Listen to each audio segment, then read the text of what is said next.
Assalamualaikum warahmatullahi wabarakatuh. Oke, nama saya Tubagus Suwun. Sekarang tanggal 3 Juni tahun 2021. Hari ini saya akan melanjutkan tentang dokumentasi Spring Boot khusus controller. Oke, langsung ya. Narsisnya saya tutup lagi biar fokus ke codingnya. Oke. Sebelumnya itu kita sudah bikin demo ya. Demo untuk Spring ya. Seperti ini. Yang untuk quick start guide-nya. Oke, nah sekarang kita buat satu lagi ya project ya. Oke. Project-nya project Maven juga. Saya ambil di sini project Maven project. Saya taruh di sini. Ini saya ulang lagi ya maksudnya. Saya bikin yang namanya com.jajal. Artifaknya saya kasih nama coba. Projectnya saya kasih nama coba. Finish. Oke. Sudah tergenerate ya. Kemudian kita buka POM-nya, kita save.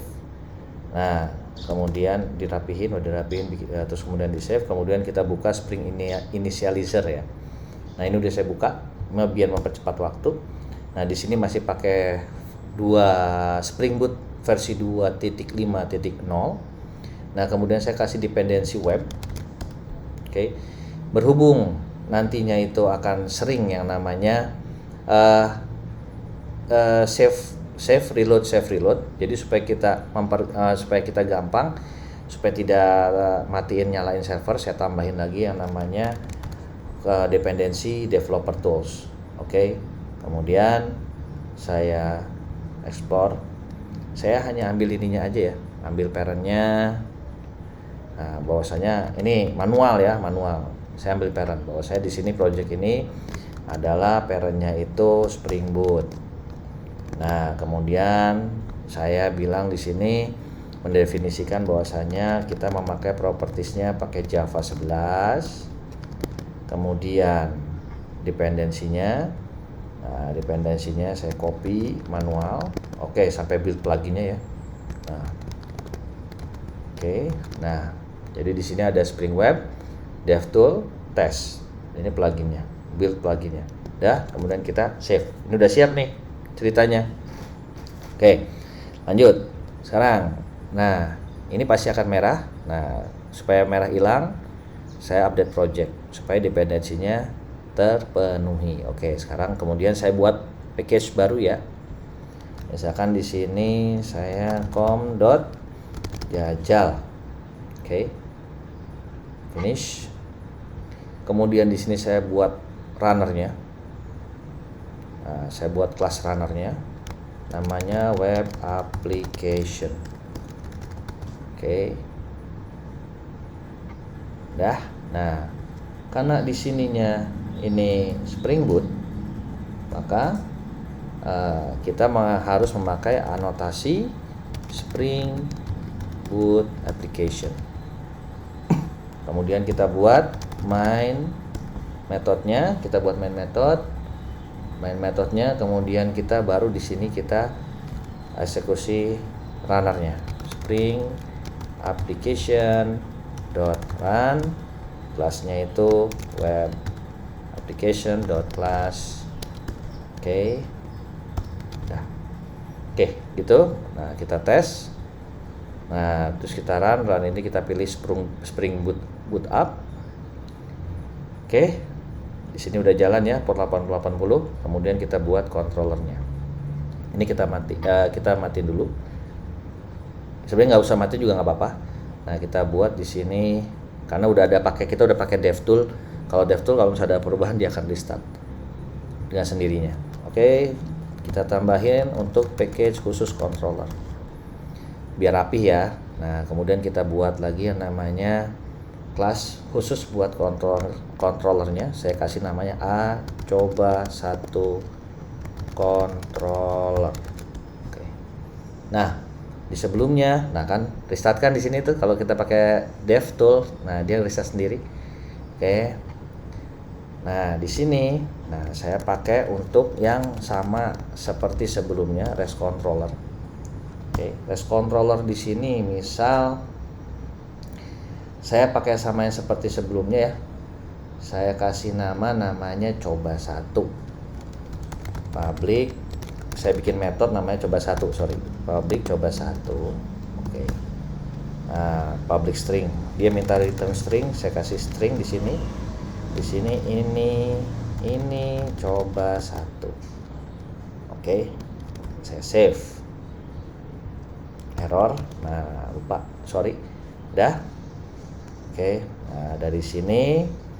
Nah, ini baru kita bikin metodenya, kemudian kita bikin mappingnya. Mappingnya sebelumnya saya pakai get mapping, sekarang kita pakai yang namanya request mapping. Sebenarnya sama aja ya. Bedanya ini harus manual, cuma dasarnya get mapping itu dari request mapping. Oke, saya kasih namanya coba satu. Saya save. Oke, kemudian saya buka browser dari sini. Localhost port 8080 coba satu. Nah, ini keluar ya, sudah keluar ya. Ini coba satu sesuai dengan yang ada di sini, coba satu. Oke, sampai sini bisa dipahami ya. Request mapping sama get mapping sebenarnya sama. Hanya bedanya request mapping itu dasarnya dari get mapping. Request mapping itu hanya perlu ditambahkan metode get gitu. Jadi sebenarnya get mapping adalah request mapping yang dengan memakai metode get. Oke, lanjut. Kemudian dari sini dari coba satu ini. Nah, ini controller ya, ini REST controller ya. Sebenarnya REST controller sebenarnya biasa dipakai itu ada dua. Ada REST controller sama controller. Nah, kita buat yang pakai controller. Oke. Saya buat lagi satu lagi di sini. Coba 2 controller. Nah, ini yang memakai controller ya. Nah, kita pakai anotasi controller. Oke. Anotasi controller di sini sama yang di sini sebenarnya sama ya. Ini saya tutup biar enak. Nah, ini sama. Oke. Sebenarnya. Nah, cuma di sini nanti ada perbedaannya nanti di sini. Oke. Saya bikin lagi ya, public string apa nih namanya nih? Jajal. Oke. Jajal 1. Saya kasih namanya jajal 1, kemudian saya return jajal 1. Oke. Nah, di sini saya kasih lagi request mapping. Oke. / jadi kalau ada request yang namanya jajal 1 akan mengeksekusi fungsi atau metode jajal 1 yang keluarannya string berupa jajal 1. Oke. Nah. Ya. Udah. Nah, di sini kita coba. Tadi coba satu sudah, coba satu dulu kita mulai. Oke, masih bisa. Sekarang kita jajal 1. Nah, di sini error. Oke ya. Kenapa? Karena ternyata kalau misalkan kita memakai anotasi controller, dia membutuhkan view untuk HTML. Oke, jadi dia membutuhkan view ya. Kalau misalkan kalau REST controller, artinya dia langsung berupa respon body. Oke, dia berupa respon body. Kalau yang ini dia berupa view. Oke, keluarannya itu berupa view. Nah, untuk menyelesaikan error ini, oke, saya matikan dulu servernya. Nah, kita butuh yang namanya view resolver atau HTML atau HTML ya. View HTML untuk keluarannya si jajal 1 ini. Oke. Nah, untuk membuat ini supaya ini bisa jalan, nah Spring sudah ngebundle di dalamnya, sudah di Spring Boot tuh ada bundle, udah ada bundle khusus untuk UI untuk meresolve HTML itu dengan memakai TimeLift. Oke. Nah, sekarang kita buka ke initializer-nya lagi. Nah, kita tutup di sini. Nah, kita tambahin dependensi ya. Namanya TimeLift. Nah, TimeLift itu template engine. Nah, terus kita buka. Nah, ini yang meresolve untuk ke HTML. Oke, karena kita memakai Spring Boot, kita nggak usah capek-capek untuk konfigurasi. Kita pakai konfigurasinya yang konfigurasi default dari Spring Boot. Oke. Nah, sekarang kita tambahin di sini di POM-nya. kita tambahin di sini yang namanya TeamLift. Oke. Nah, kita save. Oke. Untuk biar lebih outdoor, kita coba di sini untuk Maven-nya di update project. Oke, biar dia menarik dependensi untuk library yang baru. Nah, karena kita sudah memakai TeamLift, nah TeamLift ini secara default dia akan meresolve, akan mencari, jadi si Spring akan mencari jajal 1, akan mencari page HTML untuk jajal 1, untuk keluaran jajal 1 ini di class path resource foldernya templates.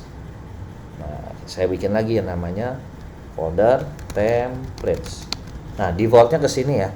Nah, kemudian, di sini karena returnnya jajal 1, nah, secara defaultnya Spring akan mencari jajal 1.html di folder template di class path resource. Pada class path resource. Oke ya. Berarti di sini saya harus tambahin jajal 1.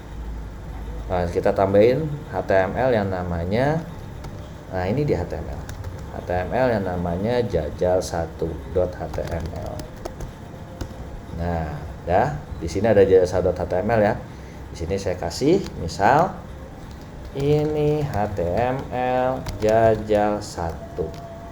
Format HTML ya. Oke, kita save. Nah, kemudian setelah itu baru kita save lagi. Oke. Nah, kemudian kita run. Setelah kita run, baru kita coba untuk jajal 1 apakah masih error. Nah, kita buka di sini jajal 1. Nah, dia udah nggak error tuh. Dia udah bilang di sini ini HTML jajal 1 format HTML ya. Nah, sekarang kita buka yang coba satunya, kita coba lagi. Ini coba 1 masih jalan. Jajal 1 ini juga jalan. Oke. Nah, artinya kalau misalnya kita memakai anotasi controller dalam kelas, berarti keluaran dari request mapping ini akan merefer atau akan melemparkan ke template jajal 1.html. Jadi nama yang ada di sini harus sama dengan nama yang ada di nama HTML-nya ya. Jadi ini namanya view-nya. Jadi akan memview jajal 1.html. Oke. Jadi nama ini adalah namanya si view. Oke, view HTML-nya di template 1 di folder templates ini ya. Oke. Dah, mudah-mudahan bisa dipahami ya. Oke, lanjut. Nah, enaknya pakai controller di sini, kalau misalnya kita REST controller, ini semua rata-rata respon body. Dia tidak membutuhkan page HTML. Nah, sedangkan kalau di controller enaknya kita bisa custom. Nah, kita misalnya bisa custom, controller bisa ngeluarin yang namanya respon body. Nah, oke, misalkan saya ini lagi yang namanya jajal 2. Oke. Nah, saya kasih di sini request mapping di sini jajal 2. Saya kasih di sini returnnya ini jajal 2. Oke. Nah, di sini bedanya saya kasih untuk khusus request mapping jajal 2 ini keluarannya respon body. Nah, sedangkan ini keluarannya view. Oke, view-nya HTML. Oke ya. Kita save di sini. Nah, dia akan restart si Spring-nya. Nah, oke, kemudian kita coba jajal 2. Oke ya. Ini respon body ya. Oke. Jadi di controller ini bisa ngeluarin respon body sama seperti REST controller. Ya, bedanya dia bisa di controller dia kalau misalnya dia tidak ditetapkan, bila kita tidak mendefinisi respon body pada fungsinya, pada metodenya, maka dia akan keluar view yang mengacu pada HTML di template. Oke. Ini mengacu pada file HTML yang ada di folder template di class path resource. Oke ya. Bisa dipahami ya, mudah-mudahan ya. Oke, nah sekarang untuk percobaan satu lagi yang terakhir untuk masalah controller yang paling banyak sering dipakai. Oke, nggak paling banyak sih, semua tiga ini sering dipakai. Cuma kita pengenalan aja cara main controllernya ya. Nah, maksudnya nih ternyata kontrol tuh bisa pakai cara main kayak gini, bisa pakai main cara kayak A, B, C, dan D gitu, dan seterusnya. Oke, saya kasih lagi satu lagi yang namanya coba 3 controller. Oke. Di sini saya coba 3 controller. Kemudian saya taruh di sini yang namanya masih controller ya. Oke, dengan anotasi controller. Oke. Di sini saya kasih public string jajal 3. Oke, saya return stringnya ini jajal 3. Oke. Nah, di sini saya kasih request mappingnya /jajal 3. Oke. Kalau misalnya kayak gini, berarti dia akan mencari file HTML ini jajal 3. Ini pasti error. Nah, kalau misalnya kita mau respon bodinya, berarti kita harus taruh di sini dong, respon body ya. Nah, berarti ini akan keluarnya respon body sesuai dengan return yang ada di sini yang dikeluarin oleh jajal 3 ini. Oke. Kita uji coba ya. Ini sama seperti yang sebelumnya. Nah, oke ya. Tuh, ini jajal 3. Ini sama seperti yang ini ya. Ini sama seperti yang ini nih. Sama seperti yang ini. Oke. Nah, sekarang saya buat lagi ya. Oke, saya buat lagi return ini jajal 4. Oke, kemudian saya copy di sini biar cepat. Ini jajal 4. Oke. Nah, ini juga sama ya. Kalau misalnya saya taruh di sini akan jajal 4 keluar. Oke. Nah, di controller kalau misalnya kayak begini, nah ini boleh saja. Ini saya taruh di sini. Nah, di satu aja biar kita nggak terlalu mendefinisikan respon body di setiap metodenya. Jadi dalam kelas ini, semua dalam kelas ini adalah berupa controller yang merupakan yang keluarnya itu respon body. Oke. Nah, jadi sama aja seperti yang tadi. Misalnya kita save, ini masih keluarannya. Nanti ini masih keluarannya adalah respon bodinya. Oke ya. Dah, sama. Sekarang kita ke jajal 1. Ini juga format HTML. Jajal 2 ada nggak? Ini jajal 2 ada. Sekarang coba 1. Ini ada. Oke. Nah, ini kayak begini ya yang sudah ini. Jadi sebenarnya kalau misalnya kita mendefinisi ini ya, artinya kita sama aja dengan cukup memakai satu REST controller saja. Makanya di sini kalau kita REST controller ini sebenarnya adalah convenient annotation, adalah anotasi yang lebih nyaman gitu loh. Nah, jadi sebenarnya ini adalah controller dan respon body jadi satu. Jadi sebenarnya REST controller ini adalah anotasi controller dengan anotasi respon body yang jadi satu. Oke ya. Nah, sedangkan kalau hanya controller aja ini bisa di custom. Kalau misalnya kita mau respon body, kita harus mendefinisikan bahwa metode ini harus didefinisi lagi respon bodinya dengan anotasi respon body. Kalau tidak di definisi, maka dia akan memberikan outputnya view HTML yang merefer ke folder template yang ada di class path resource ini. Nah, nama ini akan sesuai dengan namanya file HTML-nya tersebut. Oke, secara default. Oke, begitu? Mudah ya? Mudah-mudahan bisa dimengerti. Mohon maaf kalau ada kekurangannya, yang pasti ada. Begitu dulu. Assalamualaikum warahmatullahi wabarakatuh.